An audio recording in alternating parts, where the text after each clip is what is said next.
Welcome to the How to Be Awesome at Your Job podcast, the show where brilliant professionals share how to sharpen the universal skills required to flourish at work. Enjoy more career fun, wins, meaning, and money with your host, Pete Makaitis.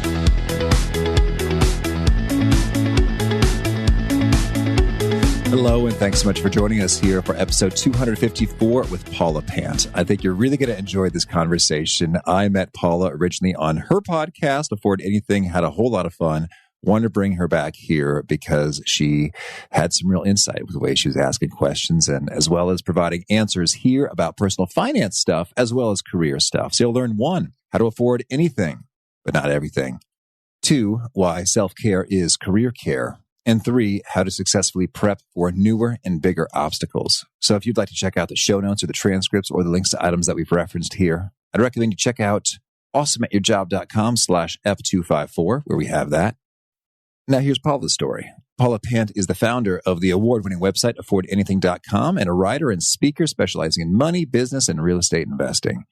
She's been featured more than 4 dozen times in major publications, including Forbes, Fortune, Money.com, AOL Daily Finance, Marketplace Money, Kiplinger, Bloomberg Business, Inc. Magazine, Business Insider, and many more. Here is Paula. Paula, thanks so much for joining us here on the How to Be Awesome at Your Job podcast. Thank you for having me. This is already great. Oh, shucks. Well, yeah.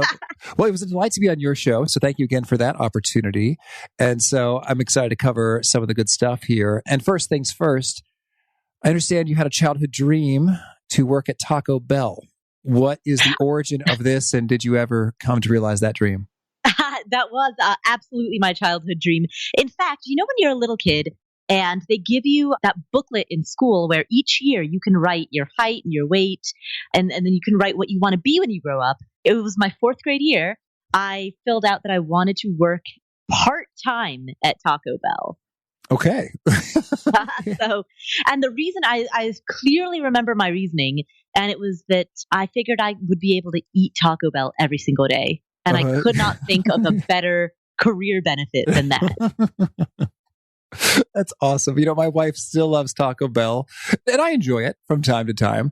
So tell me, are you still a fan of Taco Bell, and did you end up ever working there? I absolutely love Taco Bell, yes. But I never ended up working there. When I was 15, I applied for a job and they told me that I had to be at least 16. Oh. So then I went over to the McDonald's because they would hire at 15. And then I ended up just kind of getting stuck there. So I never did fulfill that childhood dream. Oh, interesting. Well, now they're kicking themselves. They wish they would have had the chance, but it's over now. Right. I guess never say never. Okay.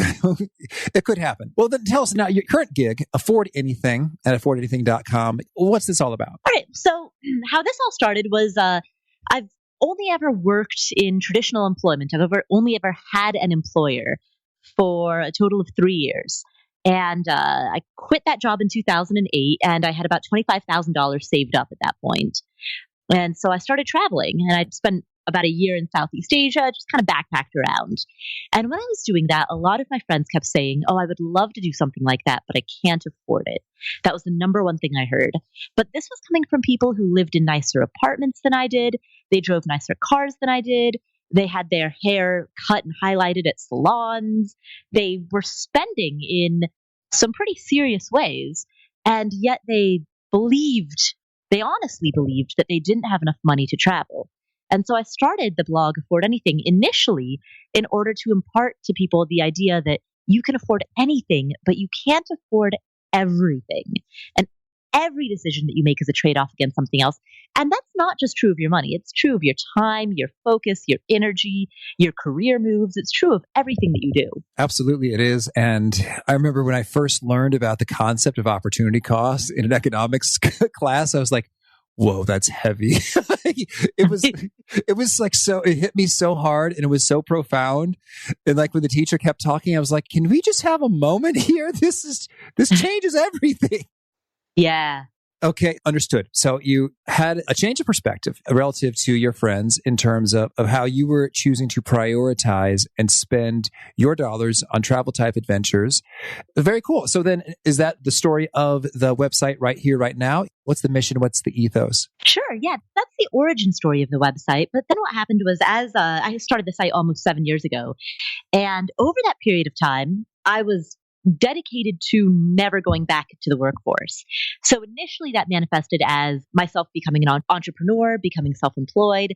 In the beginning, I used to write a lot about that. And then I realized that if I started saving money and building investments and using those investments to buy assets that would produce an income stream, then that income stream would be initially supplemental income, and later it grew to be big enough that it could cover my basic cost of living.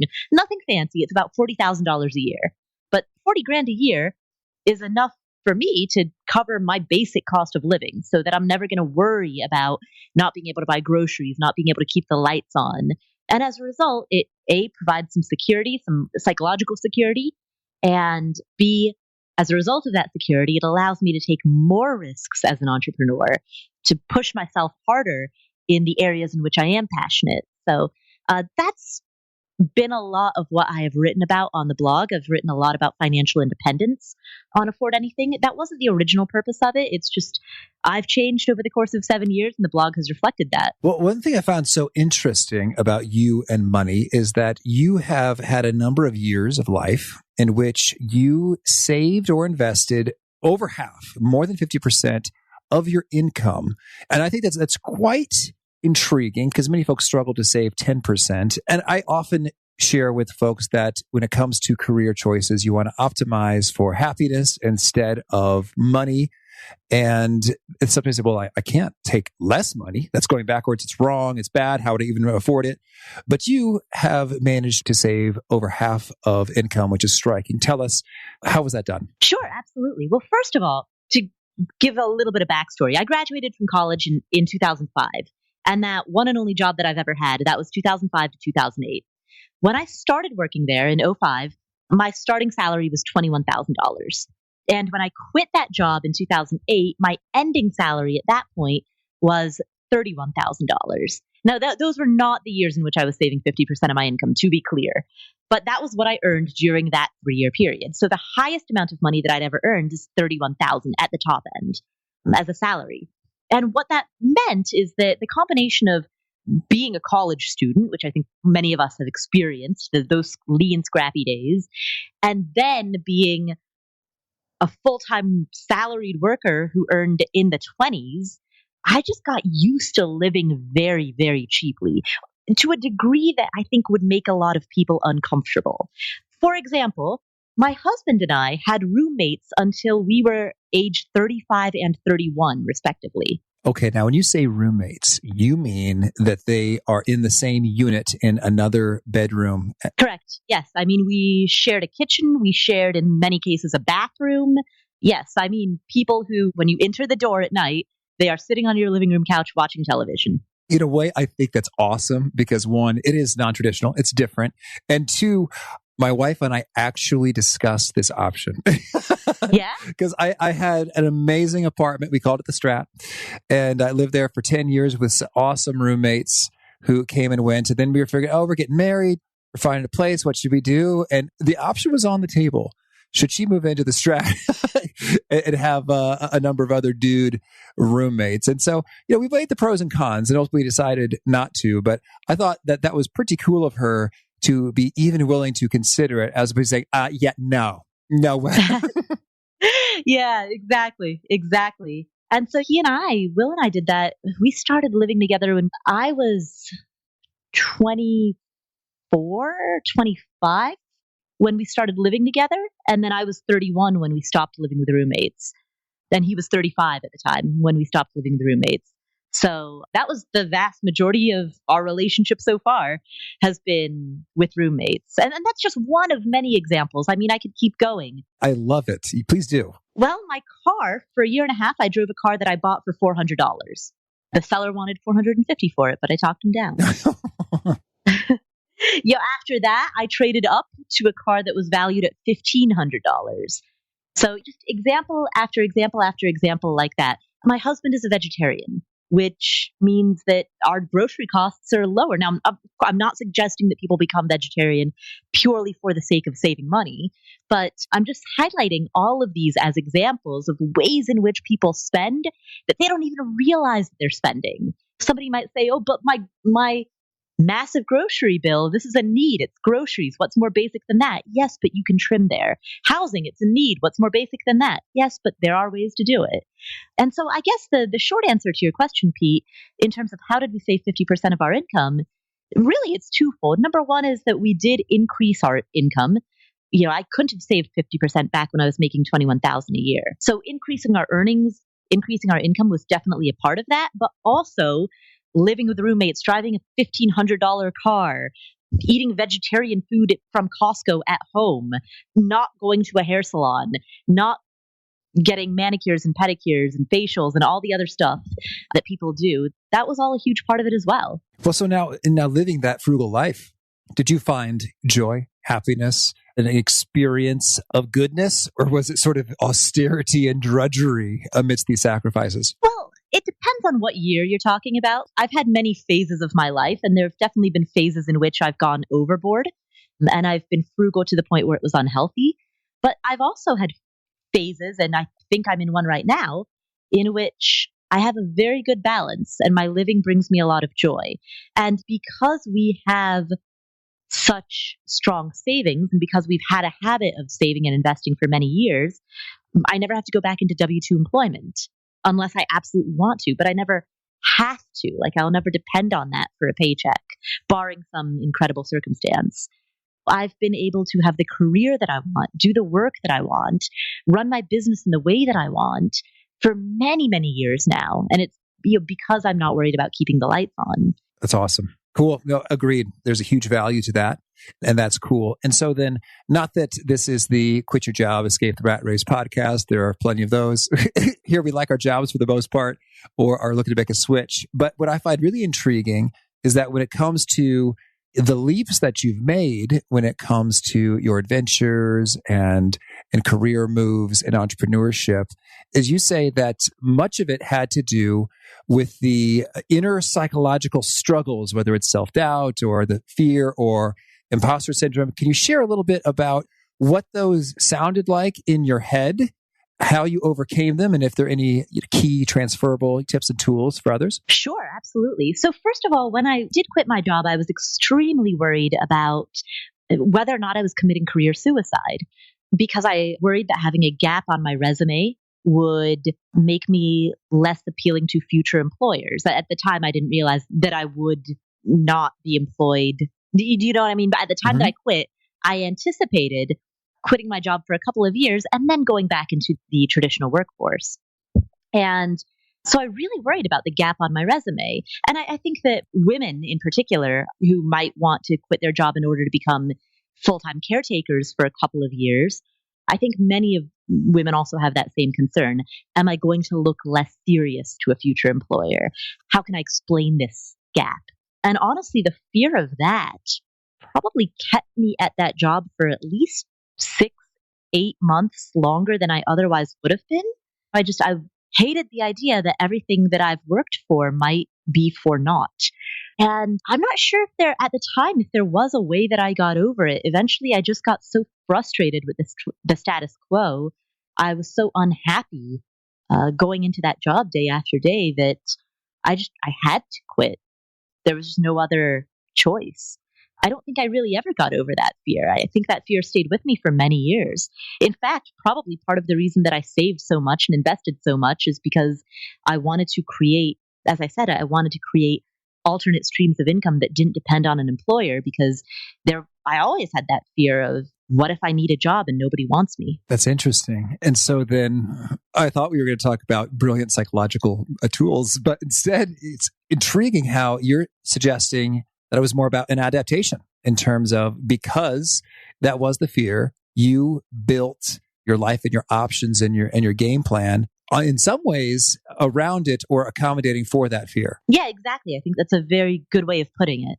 Yeah. Okay, intriguing. Now, I imagine, though, that you had some additional inner psychological challenges with the self-doubt, the fear, the imposter syndrome stuff during the course of building your business and putting out content and charging for things and choosing to buy a property and those things. And yet you've managed to come out on top. You're doing well in those areas. So did you come up with any kind of patterns or means by which you overcame those difficulties? Well, a few things. Now, number one, it's funny because from the outside looking in, you might say that I've come out on top, I've been successful, but internally, I can perceive the gap between my current self and what I imagine myself if I were operating at my full potential to be.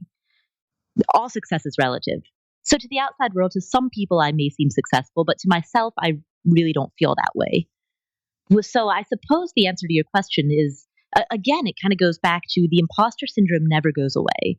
I think people's perceptions of themselves often lag reality because you see yourself the way you were a year ago rather than where you are now. That's insightful. Please elaborate. I like that.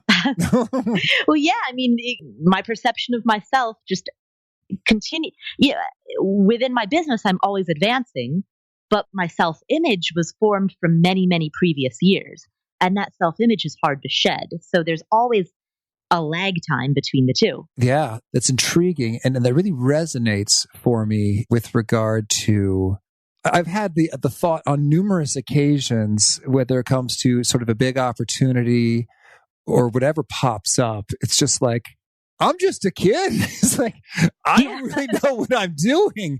Okay. And it's sort of like fill in the blank, whether it's like iTunes rankings and who knows how those work exactly. But it's just like, I don't know if I really am like a top 5, 10 careers podcast in terms of the sheer outstandingness of this program. And then being in media, you know, like New York Times or Forbes, it's like, well, I'm not really like a super brilliant dude. I mean, I definitely have figured out some things and have some strengths and can be valuable to folks, but I really don't have all the answers. I got some great questions though. And so that's intriguing how, but I'm right with you in that I think a year from now, I will feel less of that, which I don't know if you call it imposter syndrome, but that notion that, hey, third party, I think you may be overvaluing, what I can really bring to the table. Yeah, you may be overestimating me. Exactly. So I suppose, Pete, the short answer to your question is that never goes away. It's never really overcome. The lag is always there, and you just keep moving forward anyway, in spite of it.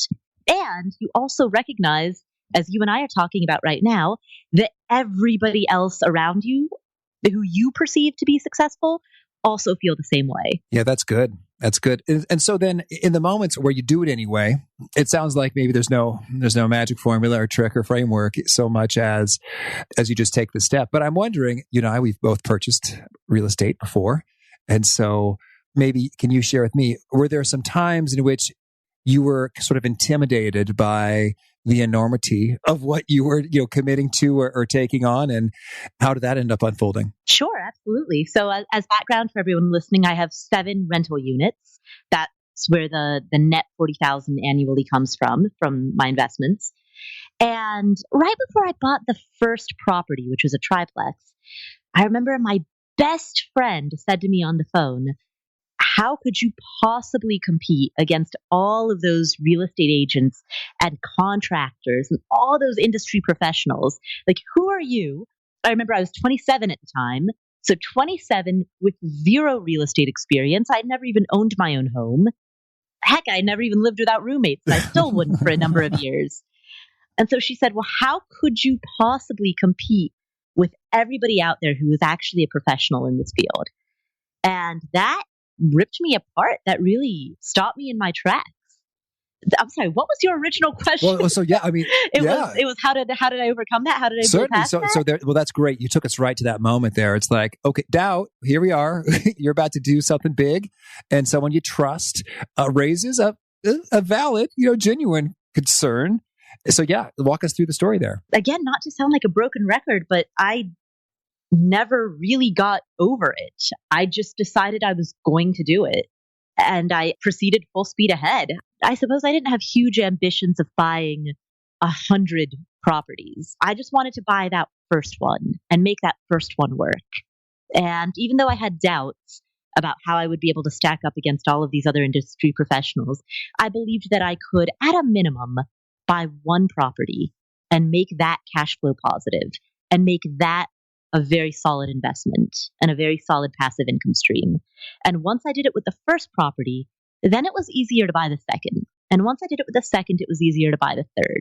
So I suppose that is the other way that I did it, was I just took it one step at a time. Yeah, certainly that's good. And it was based upon the facts. It seems like, I'm sure you had your spreadsheets, et cetera. And so you were looking at that and it's like, well, I don't know why the real estate professionals didn't care to snap this one up and outbid me, but here we are. The inputs and the outputs are what they are, and this looks totally workable. Absolutely. Yeah, absolutely. And I also, I gave myself room for error. I gave myself wiggle room. Again, that goes back to only buying one property at a time.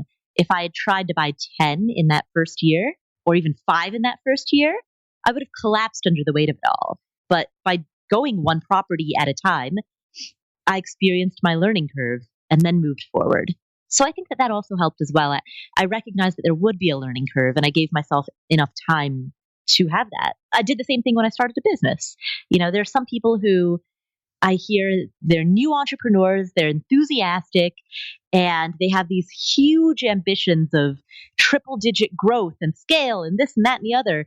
And my approach is very different. My approach is, whoa, okay, put on the brakes, slow down. You don't want to grow too fast. Grow slow so that it's sustainable. Certainly. Right. Because you don't want to collapse under having way too much than you can handle and then disappointing all of your respective customers. And so that's wise. So a bit at a time and leaving some room for the learning that unfolds there. And so I want to also cover a little bit when it comes to just wise decisions in terms of the allocation of your money, your time, and career decisions and running your life. So that is sort of a theme that shows up on your site frequently. And so I'd love it if you could share with us, what are a few of your key principles that you find you come back to again and again when it comes to wise decision making? So first of all, constantly recognizing trade-offs. Because every suggestion, not every, but many suggestions sound good in a vacuum. Do you want to go to this amazing conference in Seattle? Or do you want to accept this freelance project from a client? All of those sound really amazing in a vacuum. But recognizing that each one comes with trade-offs, and recognizing that saying yes to one thing implicitly means saying no to others. There's the opportunity cost again. It's heavy. You got to sit with it more. Exactly. And you have to remind yourself of it on a daily basis, because there are always going to be more good options than there is time and energy to pursue those all. And sometimes you have to say no to the good in order to make room for the great. So I keep that in mind whenever I'm making decisions about money, time, energy, anything like that. I try to keep my priorities in order. So that's one thing. That's one kind of aspect of wise decision making. Another aspect is focusing on only one thing at a time. So this relates back to what I just talked about in terms of, I'm just going to buy this one house. I'm going to make sure that I've got it really solid, and then only I'm going to do the next thing. But that doesn't just play out in real estate investing. It plays out in every facet of life. So if I'm working on a new project within my company, I'm not going to start another major project. I might have some little minor things that I begin, but there's only going to be one huge, large project that the company is working on at any given point. And it's only when that is done that, we'll put that aside or put that on maintenance mode and then move forward. So I suppose the short way of saying that is that I'm only aiming for growth in a very narrow space at a time. Everything else goes on maintenance, but the growth is extremely focused. Okay, understood. Cool. So now I'd also like to hear, when it comes to professionals and your wisdom and tips for them, what are some things that come up again and again in terms of the advice that you're offering for professionals that want to flourish all the more in their work lives? Well, a couple of things. So number one, I'm a big believer in self-care as a form of career care. So getting 8 hours of sleep and exercising, things like that a lot of people dismiss. In fact, people oftentimes try to martyr themselves on their desk. They'll brag about how little sleep they got. I think that's a big mistake. If you get 8 hours of sleep and you get cardiovascular exercise and you have laughter in your life and you're happy, that can really help a professional flourish at work, regardless of what type of work you're doing. During the workday, unitasking, the opposite of multitasking, is I think, pivotal, because there's attention residue every time that we task switch. And so turning off your notifications, not task switching, and planning out your day such that you have large chunks of time in which you can go into deep work mode, that I think is crucial for being productive. Your success at work is based on your results rather than your hours. And so by unitasking, you can have strong, focused results in fewer hours. Totally.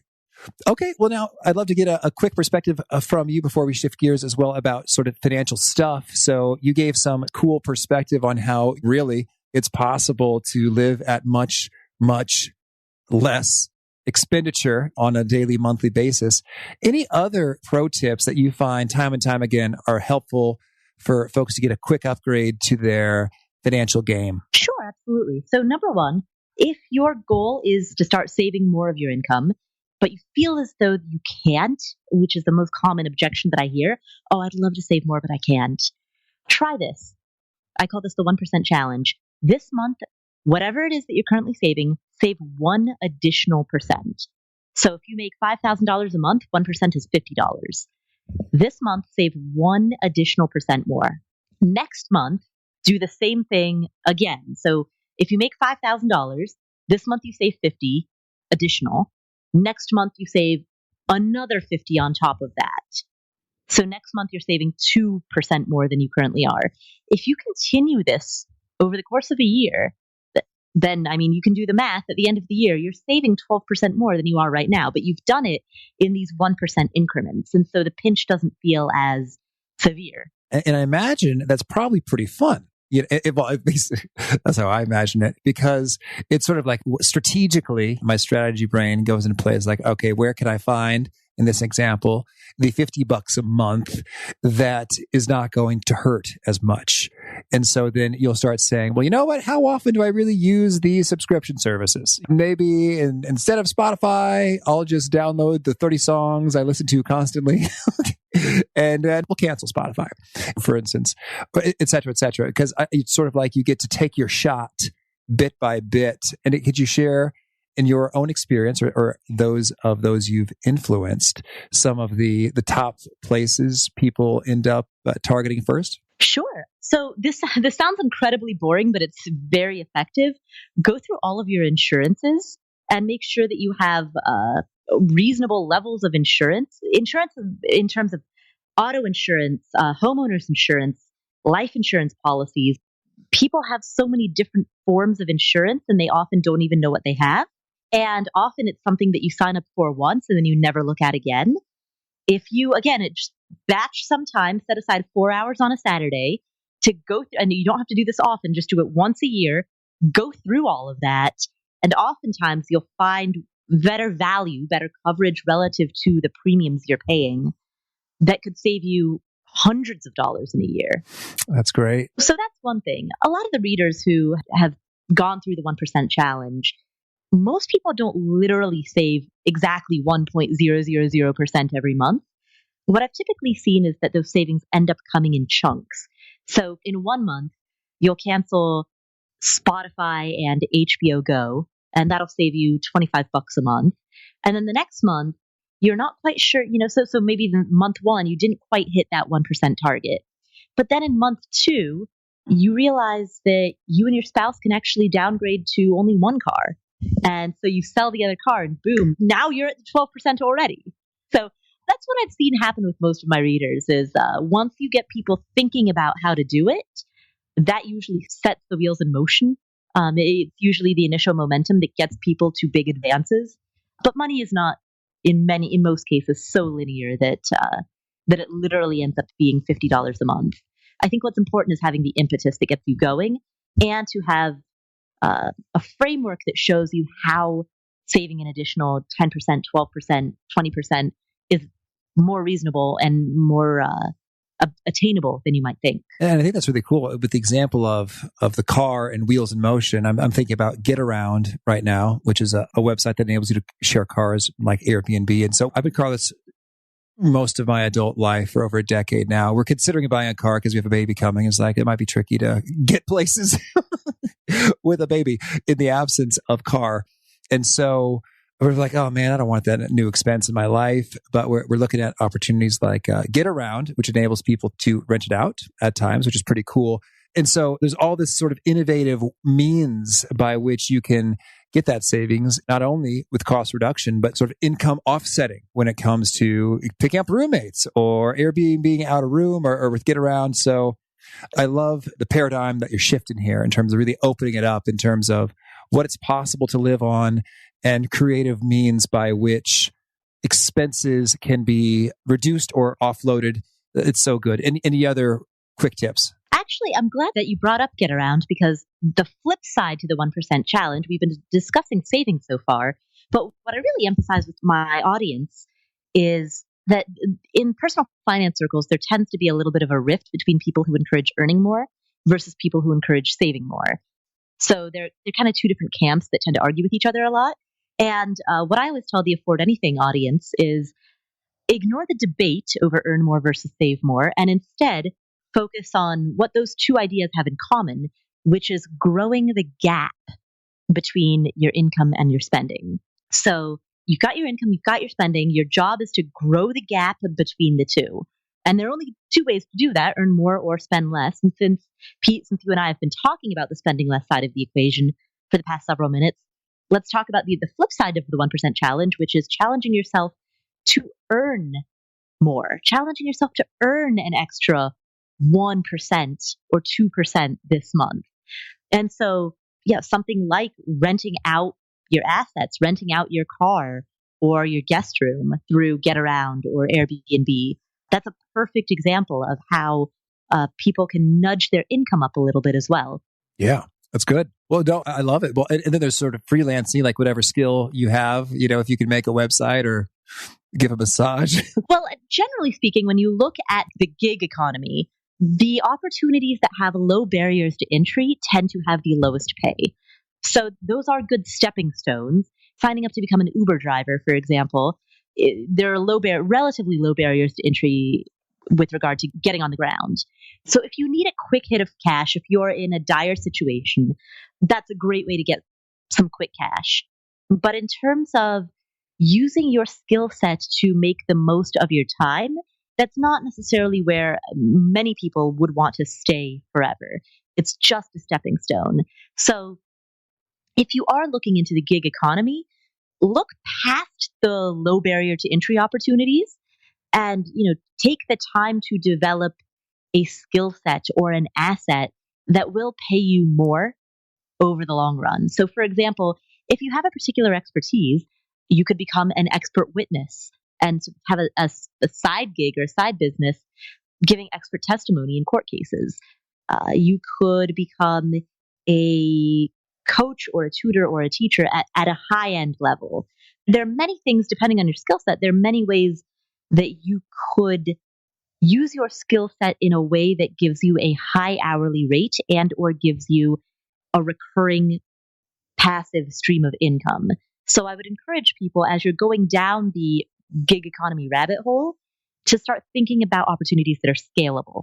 Well, it's so funny. I'm going, being an expert witness, that's fascinating. I forgot that those exist.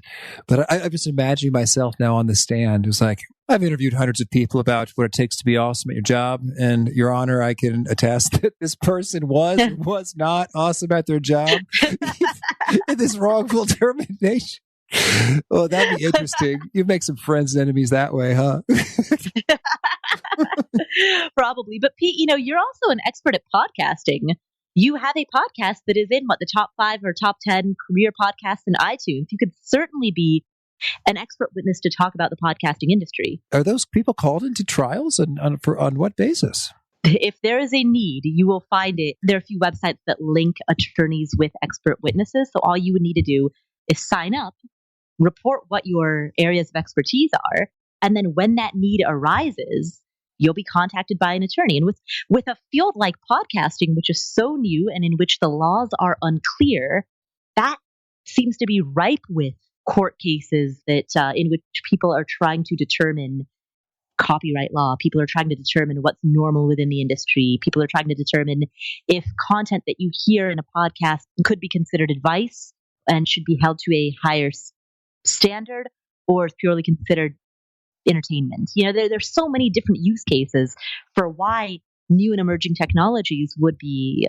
debated that those experts are needed. That's awesome. Well, I love the way you're opening up our eyes. And can you drop a couple URLs right here, and we'll link to them in the show notes? Let's see. Let me pull this up because I don't want to give you a wrong one. Wyzant is one of them. WYZANT. Wasn't that for tutors? Oh, yes, that is the tutor one. What's the expert witness one? I didn't mean to turn this into a conversation about expert witnesses. That was. Oh, no. It's cool. Well, I think that just gets the wheels turning a little bit. It's like, I could be an expert witness. Let's look at the website. Oh, wait a minute. I know about this. It's a little iterative inspiration. Oh, there's a new phrase I made. There we go. The Expert Institute. That's what theexpertinstitute.com. Yeah, and Wyzant, which I mentioned, is another way. A lot of people contact me and they say, look, I signed up for Upwork, but everything there is a race to the bottom in terms of fees. So if that is your experience, then get off of Upwork because you don't want to be competing with people who are competing on cost alone. You want to distinguish yourself based on the value that you offer. Awesome. Cool. All right. Well, thanks. Paula, tell me, anything else you want to make sure to mention before we shift gears and hear about some of your favorite things? Sure, absolutely. The other tip that I would offer to professionals or to anybody who wants to flourish and to make smarter decisions is recognize some of your cognitive biases. So, Pete, what you had just mentioned, I don't know the name of this particular cognitive bias, but your mind goes to what you have most recently encountered. So, Pete, if what you have most recently encountered is podcasting in one very specific form, you might not recognize all of the other use cases for what podcasting expertise could offer. So that recency bias could limit your thinking. The sunk cost fallacy often limits people's thinking. The sunk cost fallacy is what comes up when a person decides, well, I've already put so much money into this, or I've already put so much time into this, I may as well keep going, which is irrational because just because you have committed X time and money into a project doesn't mean that you should also commit future resources into that same project. But it is that cognitive bias, it's that fallacy that gets a lot of people hung up. Loss aversion is another cognitive bias where people are more upset about real actualized losses rather than missed opportunities.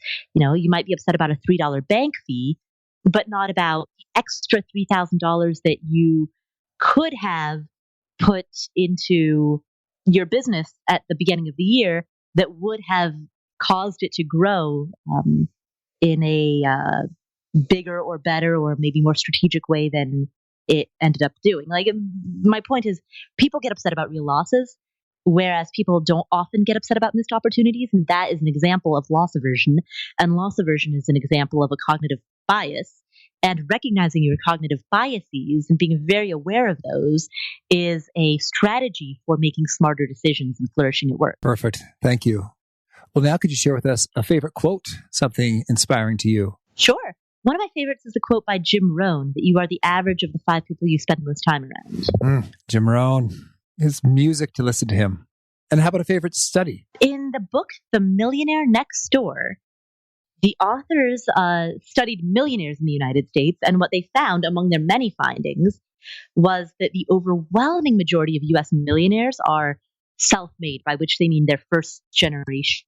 And something like at least half of them have never accepted even a single dollar as inheritance. Fascinating. And so that very much disrupts some of the stereotypes that people have about millionaires. That, they must have had it handed to them. It must have been passed down.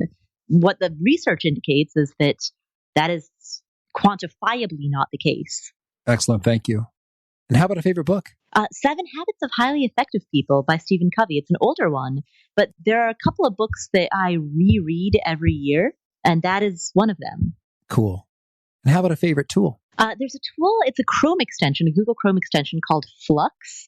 And what it does is if you're working late at night, it removes some of the blue wavelength lights from the lights that your screen is emitting, which means that you can work late at night without having the wavelengths of light from your laptop interfere with your melatonin production and therefore interfere with your sleep cycles. I'm a Flux lover myself.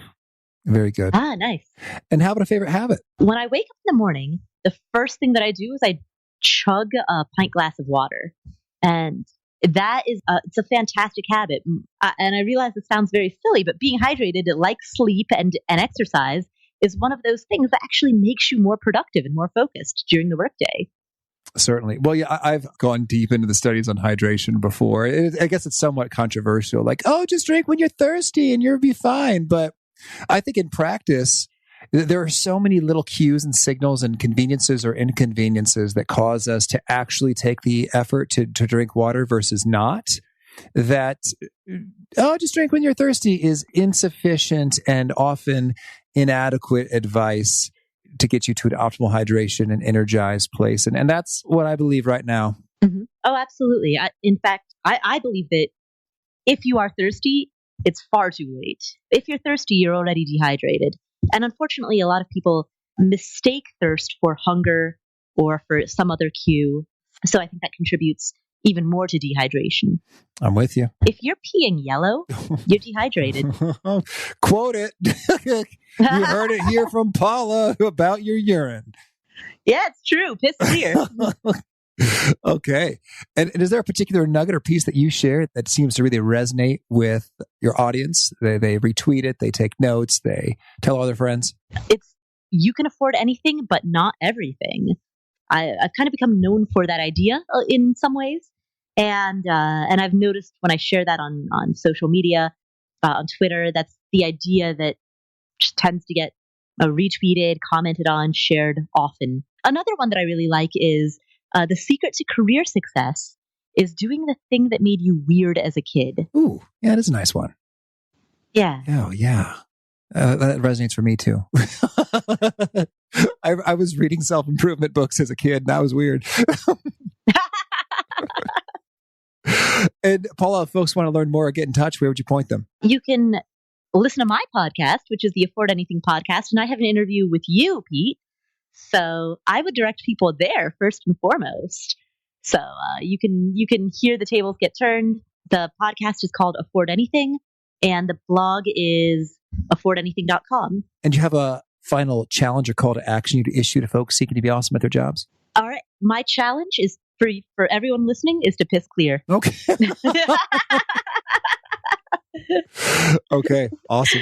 And if there's challenge number 2, it's listen to episode 97 of the Afford Anything podcast, because that is the episode in which you talk about how to be awesome at your job. Oh, thank you. Much appreciated. Well, and Paula, thanks for taking this time. This was a lot of fun and eye-opening, and I have a feeling I've got some costs that are going to disappear from my life after this. So thank you, and keep rocking out over there. Great. Well, thank you so much. I really appreciate what Paula had to say with regard to your self-concept and confidence lagging behind your experience. And then it sort of grows after the fact, which is pretty cool encouragement. If there's anything that you want to push yourself into a little bit, but you're kind of anxious and don't yet have the courage, well, hey, that will come later. So if you want to check out the show notes or the transcript or links to items that we've referenced, it's on over at awesomeatyourjob.com/F254. And I hope you'll push subscribe if you haven't already to hear from our next guest. It is Russ Kalusis, a good buddy of mine for years. We are chatting about some of what he's figured out over at Tradecraft, an organization that trains and equips and mobilizes professionals to do a cool sort of startup-y Silicon Valley type role. So I hope to catch you there. Peace. Thanks for joining us for today's episode. To get the most out of this conversation, visit awesomeatyourjob.com to find today's show notes, transcript, and infographic summary cheat sheet. For more entertaining professional skill sharpening, be sure to subscribe to catch the next episode of How to Be Awesome at Your Job.